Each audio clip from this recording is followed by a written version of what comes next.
Hey everyone, episode 68 of the Nashville Artist Podcast is now out, featuring Caden Stone. Caden is a guitarist, producer, nerd for bass, and painter of Star Wars Legion figures. He shares stories of building the Star Wars Lego Death Star and other ships as a kid. One of his favorite artistic routines is finding an album he likes and then playing guitar to it. He draws a lot of inspiration from house music, jazz fusion, and 80s pop. Caden talks about how he overcame stage fright and harnessing the energy for shows. His advice for artists is to know who to trust, surround yourself with the right people, don't let others control your creative process, live in the scene, and find your core group. Listening, you'll learn how his band Safe or Dead formed and how they tracked drums for their song Under Your Tongue at Battle Tape Studio. His favorite venue is the Cobra.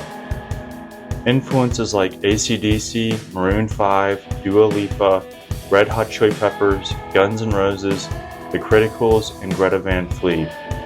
Guitarist influences like Angus Young, Marr, James Valentine, Jack White, Slash, and Jimi Hendrix. Enjoy the podcast episode.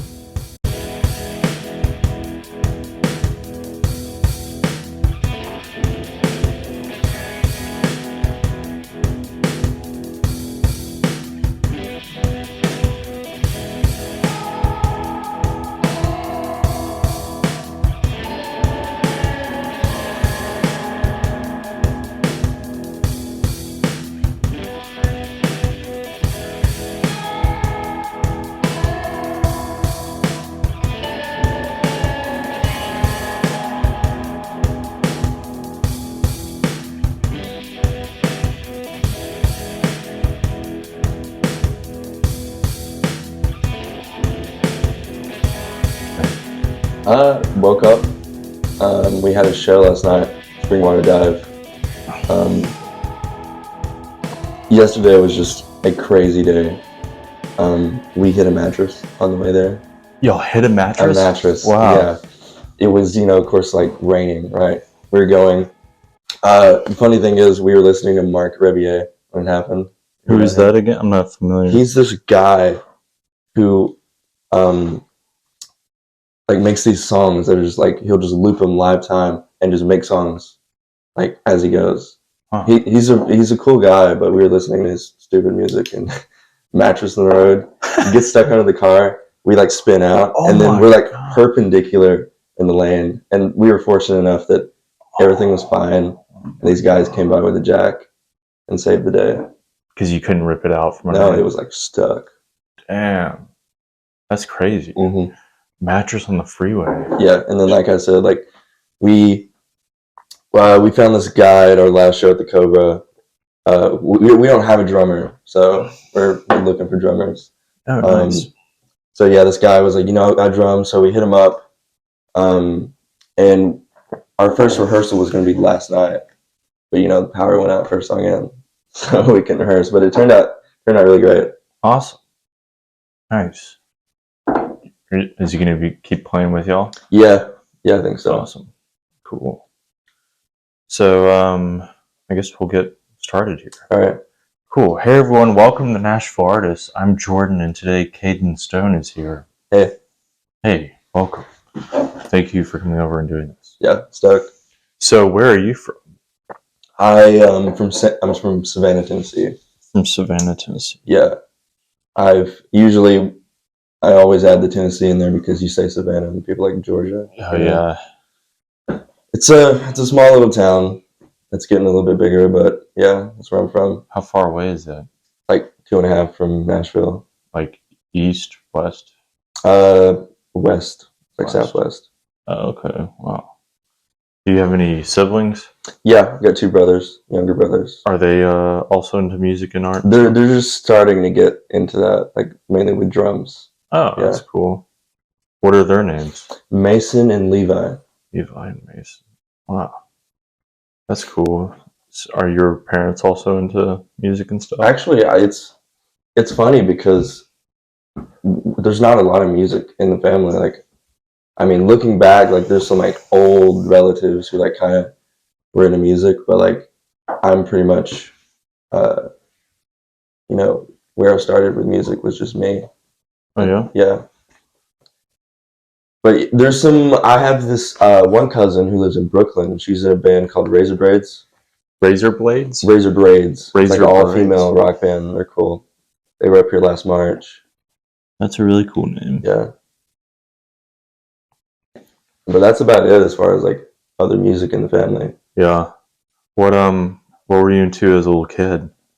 Definitely Star Wars and Legos. Yeah. I started playing guitar at 8 years old. So it's hard to remember a time when I wasn't playing guitar, but yeah, as far back as I can remember, it's just Star Wars. Oh yeah. What when you were younger, which Star Wars were you like really into or I think I started with the first trilogy. like 4, 5, and 6? Yeah, and then as I got a little bit older, like I tuned into Clone Wars a lot, and then I got really into the prequels. Nice. Yeah. Did you have like Star Wars Legos? Oh yeah. Yeah. Oh yeah. What was your favorite ship or whatever? Dude, I had the Lego Death Star. What? Yeah. Dude, I had always talked to my friends about that. It's insane. Was that like 2,000 pieces?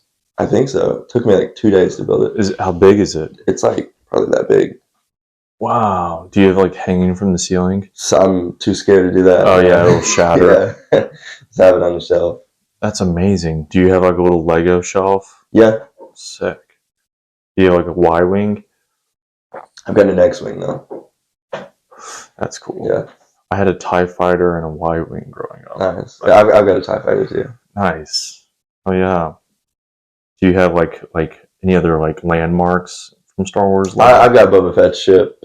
Oh, okay. Slave One. Yeah.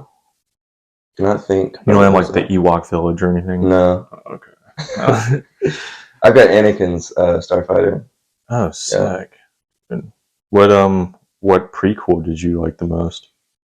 Of course, I think Revenge of the Sith is the most entertaining, but like my baby is Attack of the Clones. That's awesome. Yeah, it's just a comfort film. I love Attack of the Clones. So good. Some people are like, that's the worst one. And then they start bashing Anakin for talking about sand. Yeah. I'm like, don't you realize he fucking grew up on Tatooine? Yeah. He hates sand. He hates sand.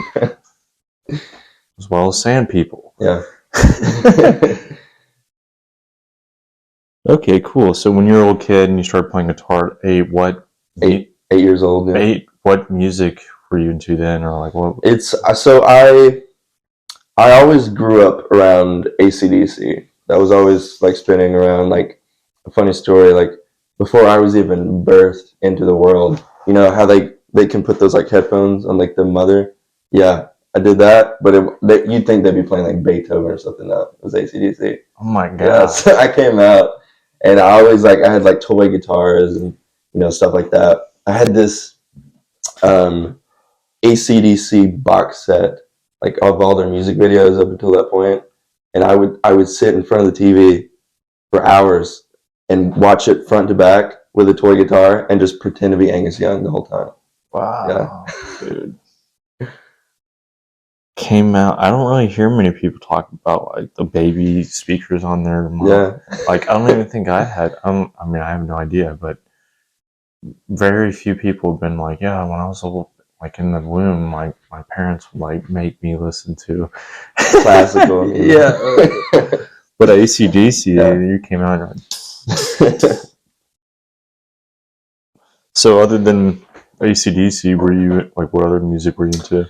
For a good bit, it was like AC/DC, and then whatever else my parents sort of introduced me to. When I got a little bit older, I got really into Guns N' Roses. Oh, yeah. And then just started expanding into all the rock bands. And since then, like my taste has just expanded so much. Like I rarely even listen to rock music now, which is surprising. Really, what do you listen to now? I've gotten really into Maroon 5, Dua Lipa phase right now. Joe Keery. And the Criticals. They were my top artists on Spotify. Oh, really? Yeah. Nice. Yeah, they got that stroke sound. Mm-hmm. Sound like Julian Casablancas. Yeah.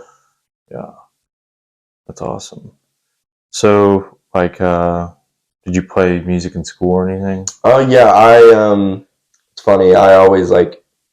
I think starting from third grade, I remember like trying to start these bands where they were not actually bands. It's like I had a group of friends and we're like, okay, we're a band, but we didn't actually do anything.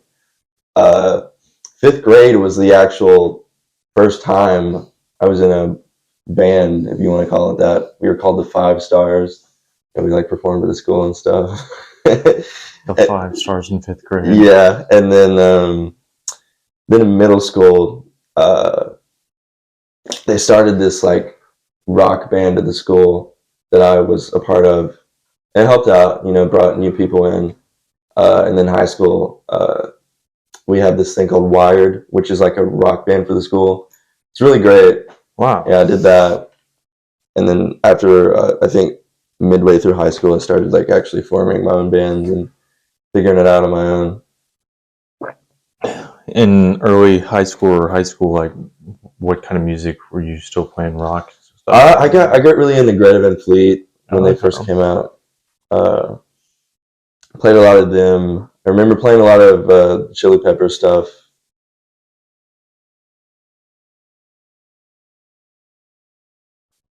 Who have you been like? Oh yeah, you said Dua Lipa, and like, so you've been listening to more pop kind of music sound. More pop. More pop, nice. So like, did you have any bands or outside of school in high school? Yeah, I had a couple. Just gigged locally, and that's about it. Just in Savannah? Yeah. I gotcha. Cool. So why would you say, like, other than it being like implanted on you, why would you say you're drawn to music and art? If anyone who's seen me live, the first thing they come up to me and they're like, dude, like all this energy, like where does it come from? Because I'm kind of a reserved guy, so I guess when I'm on stage or just writing or playing, I'm able to just express myself and that's a pretty basic answer, but like my energy just comes out on the guitar. Yeah. Do you jump around and stuff? Yeah. Nice. You gotta give them a show, Yeah, you gotta give them their money's worth. Yeah. That's awesome. So how do you, like, now, do you have like routines? How do you practice or develop your... I love just finding an album that I like, and then just listening to it and just playing along. That's been my go-to for a while. Or like I'll have friends, they send me a song that I like and I'll just pick it up on the guitar. One thing that has helped insanely with improving is learning bluegrass. Really? Yeah. Billy Strings, I got really into him for a while. Learned a lot of his stuff. I got to see him earlier this year. Yeah? Pretty soon. How was that? It was insane. He played for like 3.5 hours. Wow. Yeah. It's crazy. Wow. That's cool. Yeah, it's crazy. Bluegrass is hitting mainstream. Yeah. Wow. I'm really into it. Yeah. And I've talked to some people and they're like, man, when I went to Billy Strings, man, we ate so much mushrooms, like everyone was fucking tripping. I was like, really? I was like, it's bluegrass music though. Like, we're like, you see, had crazy lights and everything. Yeah, I'm like, yeah, it kind of blew my mind at first. And I was like, but then I was like, I guess I get it because it's like a 3.5 hour show. Some of the songs going for like 10 minutes. Yeah. I'm just solo, like, going crazy. Oh my god. Wow. So, how did your single "Under the Tongue" come about? Oh, it's a funny story. Back in 2021, we were just at my house, and I don't remember it being hard to write the song. It was one of those songs that just sort of came about the day of, and we didn't really think anything of it. We just wrote the song, sat with it, whatever. I don't even think we didn't even have a proper demo, just a voice memo on our phone of it. Fast forward like a year later, right? Our singer Bryant, who he went to, I think it was one of Parker's like parties or something, and then I guess got his number or something, and was talking about our demos. He was like, "Bro, send them over. Send them under your tongue." And he was like, "I got to record this." So we recorded that March 2022, and then sat with it for another year and a half, and just sort of figuring out what we were doing, if we were gonna, make this, a real thing. Me personally, I wanted to wait till like the right moment to release it. I thought, November was the right moment because we were starting to get shows going and really, being a true band in a sense. But yeah, it's been a long time coming. Yeah. It was so hard holding on to that song for like so long. Yeah. Just not being able to talk to it or talk about it. What how long has Safer Dead been around? We started in 2020. Not really being able to do much because of the pandemic. So we just sort of sat around, wrote some stuff. And then 2021, we had some other members, and as a whole, it wasn't working out. So we took a break from it. And then Under Your Tongue with Parker, that sort of reignited the flame and got us back going. So we've really now just only started on this journey, taking it serious. Yeah. That's awesome. Of all time, who would you say like your favorite artist? Favorite artist of all time? It's a hard one, but I'm just gonna have to say AC/DC because they you pick any record and you're just consistent rock. Paul Rudd holds it down. Yeah, you can't be let down. It's just a go-to if you need something. Yeah. Other than that, like Maroon 5, I love them.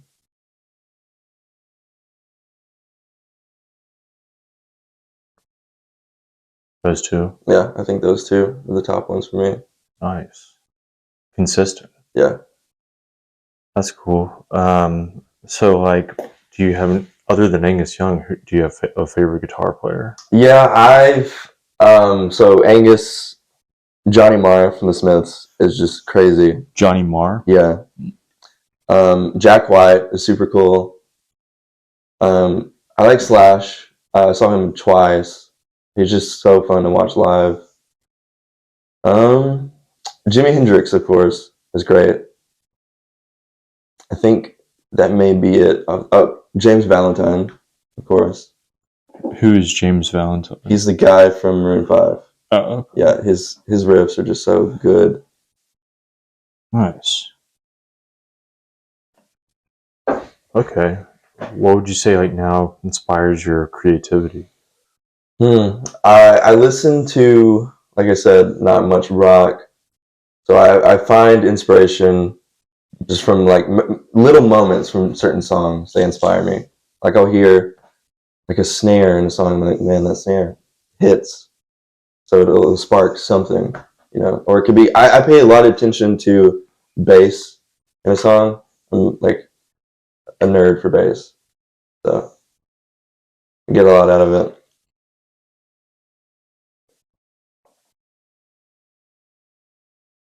Nice. So you just like, you bass in different specific parts from different songs? Yeah, and I also produce, so that's why certain elements like tend to stick out more. You're what? I'm a producer as well. Oh, okay, cool. Nice. Yeah, when I was listening to the song, I definitely could hear some Interpol, like Strokes vibe to the sound. Yeah. Kind of that like alt rock under indie. Oh yeah. What do you think about the drum sound? Pretty good. Pretty good, yeah. You familiar with Battle Tapes? We tracked the drums there. It's a cool studio, dude. Battle Tapes. Yeah. Sounds awesome. Where is that at? It's right here in Nashville. It's been a while since I've been there. I don't remember the street name, but yeah, we go there for our drum sounds because it's just so massive and insane. That's cool. And that's where y'all recorded that track? We recorded the drums there, and then we recorded everything else at Parker's studio. Nice. That's cool. So how would you best describe the type of artist you are? As a person or Safer Dead? As an artist. As an artist, yeah. I have a lot of different weird influences. I'm not really tied to one thing, so I'm always looking for inspiration in different ways, different music, whatever. But yeah, I don't want to just say I'm a guitarist. I definitely used to do that, but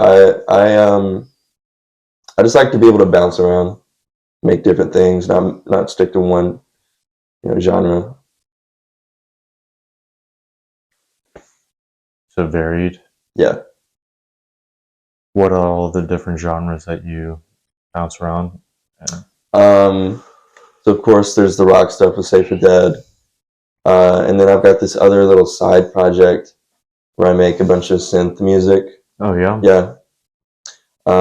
That's cool. And then I've been producing and playing some guitar and bass on this country guy who I'm recording.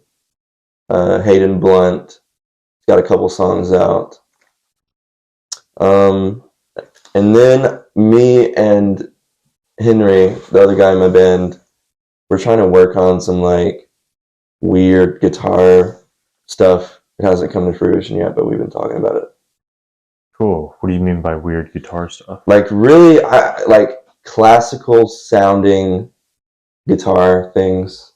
That's all we've really talked about. But it should be fun. Nice. So you've been like in and around Nashville basically your whole life. I wouldn't say my whole life. I think it really started like 2 years ago. Okay. Like coming out to shows, just meeting people, and really being introduced to everything and everyone through Parker. He's just a great guy. That's how I met Sierra. It's how we've met everyone here, how we've gotten, these shows booked. It's just people through him. That's awesome. Yeah. Great person to know. Yeah, I know, and everyone in this like circle is just so welcome and inviting, Yeah, dude, Nashville is a very welcoming place. Yeah. I've noticed. That's great. Like, people expect you to be your weird, authentic self. Like, if you're anything else, require you, what are you doing? It's just so warm here. It is. It's a lot different coming from, small town. Yeah. It's crazy. Yeah, people are a little bit more closed-minded in a small town. Are there any musicians in that area? There's a couple bands, but they're definitely hitting the cover scene. The cover scene? Yeah. Is there like a bar scene there? Not a big one. There's like a couple decent ones that people play at, but I mean there's not much down there. Okay. Yeah. And y'all been coming here the past 2 years, 3 years? Yeah. Nice. What do you have like a favorite venue that you played here? So far I think the Cobra has been my favorite. Really? Yeah. How many times have you played there? I played there once. Yeah. When was that? November 16th. Damn, yeah, it's come a long way. I don't know if you went to the Cobra back in the day. No.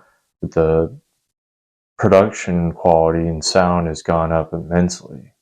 It used to be really like kind of dingy. But I mean, it was fun to play because... Yeah, it sounded great. We had... Yeah, Parker brought in his guy who does front of house, the Criticals, to do all of our sound for the show, and he just dialed it in. Nice. Who all was on that bill? It was us, Genwife, and Mikey D'Amelio. Oh, yeah. So, like, why, other than, I guess, music is what has brought you here to Nashville? Mm-hmm. Other than that, like, what else has brought you here? Or, like, what did you find here? I would say just the experience of meeting people. Yeah. And just, branching out, making new contacts, and just, having a good time with people. Nice. Because there's just like I said, the people in Savannah versus here are just so different, I get like weird looks going into Walmart in Savannah, and then here everyone is just great. You know? Yeah, no one really. Yeah, it's kind of like New York, where you've seen so many different styles. Yeah. It's kind of all just accepted. Yeah, that is. Whenever I go back to where I'm from, I feel kind of it's just different. Mhm. You know, people have more of a fashion sense here. Yeah, totally. More of like, I don't know. It's more easily that they are dressing nicely Mhm. without even trying. Whereas in other places, like the shirt's too big, pants are too big, Yeah. but they're dressed in nice Yeah. clothes. Anyways, so what would you say is something you've learned living here or being here? Definitely. I mean, we've met a lot of great people, but still, it's you got to know who to trust. Because we've run into a few people who just we put our faith and money into, and they just haven't, you know, given that back. And not it's an ongoing thing, but there's much more great people out there. Um, Another thing is, I think Sierra said this. Like you just have to go to things. You know, I've learned that. Like every show that we've been able to book has come from the fact that we went to a show beforehand, met someone there, like, oh, you're in a band? Come do this show with us. That's what I've learned. Yeah.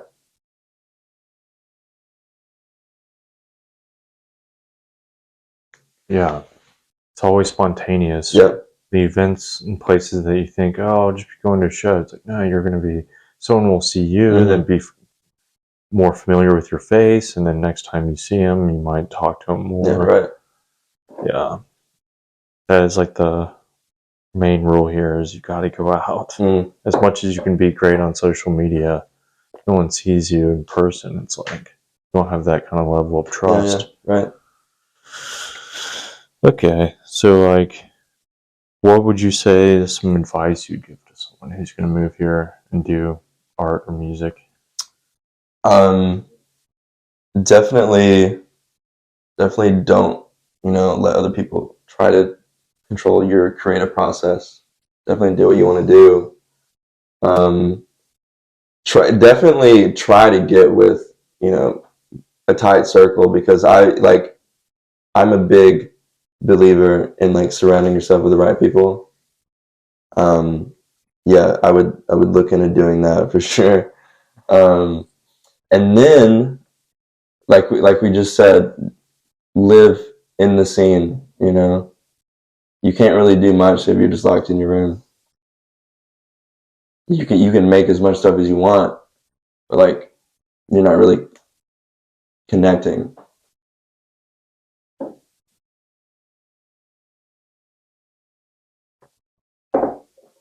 Right.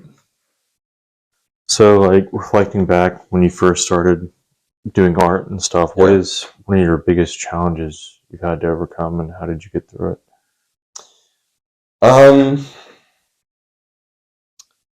In the beginning, when I first started, like first couple years, I think it was being comfortable on stage.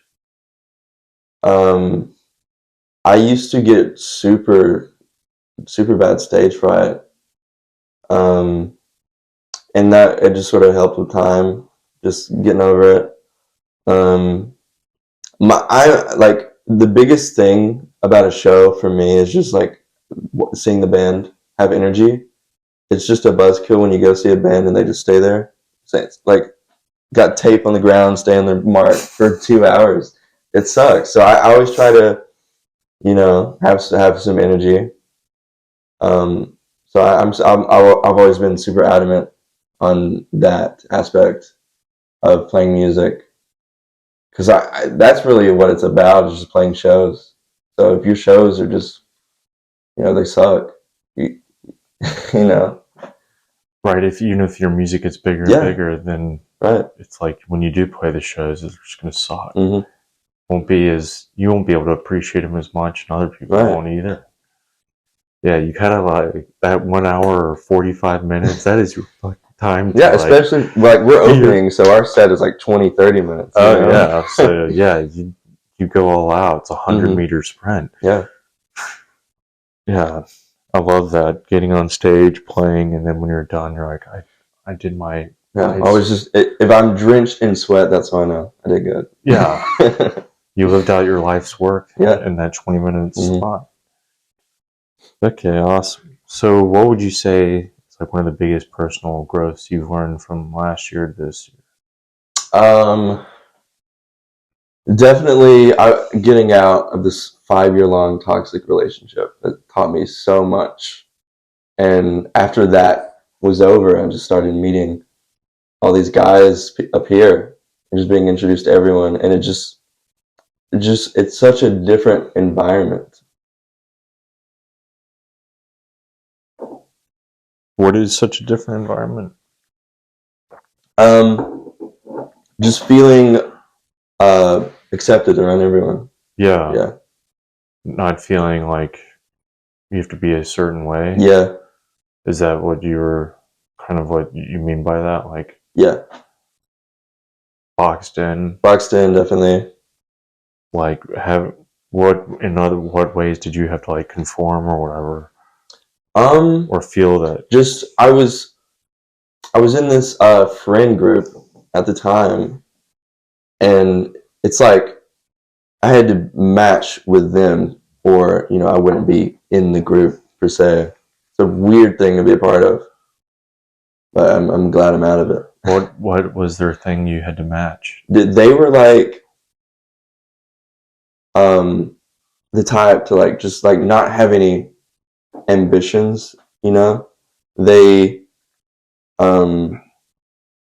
didn't do much, and the way they weren't terrible people, but I just felt like I was hiding the way I wanted to be, especially with the way I dress too. That was always a source of contention. Yeah. Interesting. Because I would show up, like, anytime we would hang out, I would show up dressed how I dressed. I'm like, dude, why are you dressed like that? Like, what? What are you? Why can't you just accept me?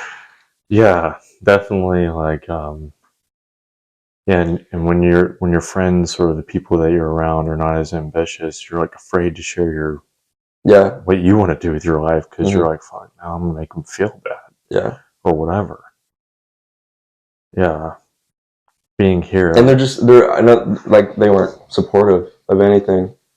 So like I always get super hyped when I have a new song or whatever, just to like show anyone. And it's like it just kills me when someone doesn't care to like hear, especially a friend. Yeah, quote friend. Yeah, it's like, hey dude, I got this song. It's like, do you want to hear it?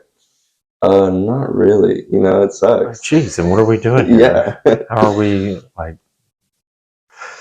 Yeah, no, I feel that. I feel that on a level for sure. Moving here, everyone's like, no, go all in. Yeah. Be as ambitious as you could play Bridgestone Arena. Yeah. Like totally. Yeah, it's like you could have your face on the Batman building or something. Here, it's like everyone's almost expected to hear some sort of like ambitious goal, and then you see everyone around you doing very ambitious things. It's just really inspiring. Yeah, and you like feed into that energy, and then you're like, you're doing well. I can do well. We can all do well. Yeah, we all rise together, and then that's when you become a part of decade of music. Yeah, no, I really think it's just the difference between small town and Nashville. Yeah, it's just totally different environments. I know, and people are always like, well, it's a small town. People are usually more friendly. It's no, not necessarily. They're more cliquey. Yeah, right. Yeah, I share the same experience as that. Like people, you'll be around a lot of people who are like, why would you want to do that? Whereas here you're around people that are like, why wouldn't you do that? And that just little switch makes all the difference in the people that you surround yourself with. Yeah, totally. Instead of hiding from who you are, you get to show who you are. Anyways, so how can people support you as an artist? Stream the new single, Under Your Tongue. We've got a music video coming out soon. Pretty stoked about that. We got a couple more singles lined up. Hopefully some more shows. I think we've got some more in like we're just talking about them, getting them planned out. Yeah, just sharing stuff, sharing the songs to your friends always helps.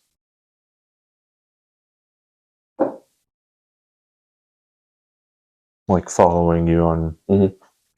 social media. Yeah, as superficial as that sounds. It's the way of the market right Yeah. now.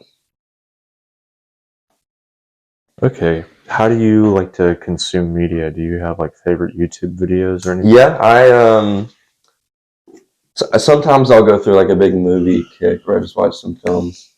I'm a big like TV series binger. I just finished The Sopranos actually. Oh wow. Other than that, I consume a lot of Rhett and Link on YouTube. Those are my guys. What is it? Rhett and Link.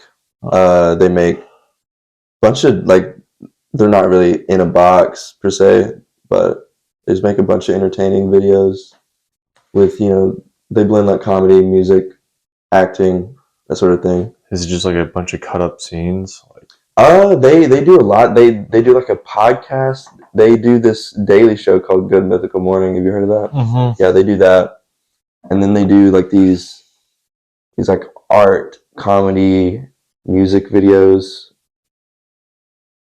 Yeah, I'm super into those guys. Nice. And then I listen to music all the time. Yeah. What have you been? You said Dua Lipa. Mm-hmm. Okay. Dua Lipa. I've been getting into some house music, and then some like weird just jazz fusion stuff. Been getting in. I'm a huge '80s pop guy, so that's always in the rotation. Jazz fusion. Yeah. What? Like who have you been listening to? Dude, I so I get some music from TikTok sometimes, and I was like, damn, that's a good song. I was pulling it up on Spotify. I found these two songs that I couldn't even tell you the name of because they're in Japanese. It sounds good though. Wow. What kind of sound is it? It's like this weird like jazz like bebop sort of thing. I got you. Nice. Okay. Awesome. Is there anything you would like to add that I might not have asked you about? I cannot think of anything. Cool. What is something absurd you love or do? Something absurd. I don't know how absurd this is. You might be familiar. There's this tabletop like war game called Star Wars Legion. You familiar with it? Oh, maybe. My brother probably has it. Yeah, it's like 40K, but for Star Wars basically. So I'll be listening to podcasts and music, and I'll just be painting the little figures, and then meet up with some friends, and we battle it out. Wait. Empire versus Rebels. What? So it's sick, dude. It's pretty sick. I need to check this out. Yeah, it's called Star Wars Legends. Legion. Yeah. And it's a board game? Yeah, it's like a tabletop wargaming thing where you can pick your faction. Like they've got, Galactic Republic, Separatist, Empire, Rebels. It's amazing. You build like your army and you just like battle your friend. And you paint your little figures? Yeah. Dude, I'll have to show you pictures of mine. Dude, I love building models and shit. Dude, it's sick. I've been working on painting them. I'm painting like all my stormtroopers right now. Do you do the whole paint them silver and then paint the color over them? Yeah. Yeah, so that it pops more? Yeah. Yeah. Growing up, I had a friend, we were really into Lord of the Rings, and he had Lord of the Rings, like, figures. Oh, that's cool. And then you build the little place, whatever, and we'd paint them. And I remember painting the elves, like, silver, and then painting their gold. Yeah, it was so much fun. Dude, I want to get an ATST for the game. Oh, that would my be so God, fun. dude. They're like, it's like that tall. Dude, it would be so crazy. Man, that's amazing. I need to, like, I built a house out of popsicle sticks because I was just like, man, I love like glue gun. When I was a little kid, the glue gun was like one of my favorite toys.